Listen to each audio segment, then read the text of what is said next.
Yes, so energy of others around you that you might pick up on. So it's not just that energy, if you, okay, thank you. Okay, they've gone back to the tuning fork again. Okay, they're loving the tuning fork today. The residue, the frequency of each and every one of you, okay? You cannot see the vibrational waves. You can hear still that it's playing on, or I can hear it because it's very close to my ear. So you cannot see the frequency waves of individuals to some degree of their energy, but they're still playing out. So if they are thinking of something, the energy residue is sort of still vibrating out. So if before the question was about if someone's passed over, yes, if they keep coming to mind, or we are aware of them, or they're still around us to some degree, there's something that needs to be resolved. There's unresolved business, to be honest. Something needs to be sent forward. So you sit with them, you sort of sit in meditation, or you sit quietly and you just ask them to step forward, and you ask them how may you assist them. Is there something that needs to be said or done? And it might be literally just bring it up to a loved one that's connected to them, that they might want to hear, that you may feel them around, or just mention them in conversation, even by just saying, oh, I was just thinking about so-and-so, and then see where it goes from the other person. Now, with someone being alive and being aware of them coming into your energy stream, yes, it happens quite a lot. As in, if someone's thinking of somebody and they're alive, yeah, their energy stream, their frequency, the intention of them thinking of you is again like the tuning fork, that the frequency they're sending out. So again, you might think of them, or they might phone you, or whatever, but yeah, that can happen a lot. So if someone has like ill intention about you or towards you, you could feel uncomfortable for some time, thinking, I don't know what's going on, but I feel really uncomfortable here. And it is about that energy from that other person that's sort of tapping into your energy stream, thinking of you, feeling about you.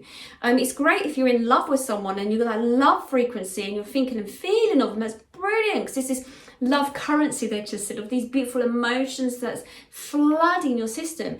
And it can work the other way too. And it can also work with, we call it energy vampires, and it's about, meeting people that are, who maybe only see the negative things in life. And, it might be just where they're at in themselves, but you could feel totally drained when you see them, where they zap you full of energy, where your energy just feels so dropped. And that's being an empath. You're going to pick it up, you're going to feel it, and being intuitive to it, you're going to feel it drains your energy. But then they've left you, they're like, I'm feeling so much better now, and they walk away. So there's that as well. But definitely, if someone is thinking of you, I have every so often somebody knocks on my door, they watch my YouTube stuff, and that was a bit of a shock to me. I was like, oh my gosh, because my house is private, I don't need you to come towards me. And I know I had a quite well-known celebrity at one point who used to come and see me, and they had a stalker, and I could feel, and I said, are you aware of this person that's stalking? Yes, I am. And I was like, wow, I could pick up on their energy stream, because they were writing them letters about what they'd like to do with them, blah, blah, blah. And it was just, it's sort of like, it's an energy that's carried, written down. It was actually carried on that piece of paper, what they would like to do and their thought processes. So yes, it can happen where you may feel as if you've got like an energy of somebody who's around you that you can't shift, you can't get rid of, because they might be thinking of you. And, this is also to be aware of, like how, like enemies or somebody, or if you're coming out of a relationship either. Again, it's about being aware of energy hygiene. It's so like, there's sort of baths that will help with that, sort of detox your energy stream, that sort of clears the way through it. And that will help, saging ourselves, or being around crystals around ourselves, or having just that intention that it's like, no, being aware of your boundaries, that no one has overstepped your boundaries. If you're not liking the sense or the feeling that, maybe feeling that someone's watching you and you turn around, there's nobody there. Again, it's somebody thinking of you. It's the intention there. I spoke about attachments a couple of weeks ago, about energy of people that have passed over and they're attaching their energy to you. You might not even know them, but where they haven't passed over, they might have died tragically. They're unaware they've passed over, or they might be quite sort of a mischievous energy that doesn't want to go, that they want to stay in the earth plane, they want to create mischief. You get that energy as well. Everything has energy. That Great War experiment. where, you know, if you shout at water and then you freeze it, and you can see what happens with the icicles inside. And then if you pray to a glass, again, that experiment where you'll notice that all the icicles inside are of a different shape. So everything has energy, and music, they said, tunes, music, everything has energy. So, okay, thank you. They just said a great way of shifting your energy is also like by listening to the music. Play those songs that you like, enjoy. That will lift your energy as well.